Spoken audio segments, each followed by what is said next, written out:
திராவிட முன்னேற்ற கழகம் ஆட்சிக்கு வந்து திரு ஸ்டாலின் தலைமையில் இருக்கின்ற திராவிட முன்னேற்ற கழக அரசு சுமார் 40 மாத காலம் ஆகின்றது. 40 மாத கால திரு ஸ்டாலின் அவருடைய தலைமையில் இருக்கின்ற அரசு 2021 சட்டமன்ற பொதுத் தேர்தலின் போது திமுக சார்பாக கொடுக்கப்பட்ட 525 அறிவிப்புகளில் இதுவரை சுமார் 10% அறிவிப்புகள் கூட நிறைவேற்றப்படவில்லை.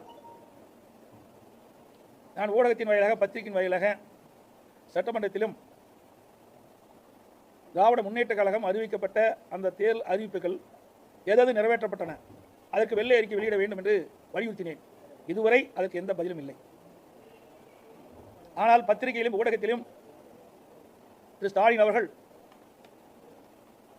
திராவிட முன்னேற்ற கழக ஆட்சியில் திராவிட முன்னேற்ற கழகத்தின் சார்பாக கொடுக்கப்பட்ட வாக்குறுதிகள் 98% நிறைவேற்றப்பட்டு விட்டதாக ஒரு பச்சை பொய்யை சொல்லிக் கொண்டிருக்கின்றார்.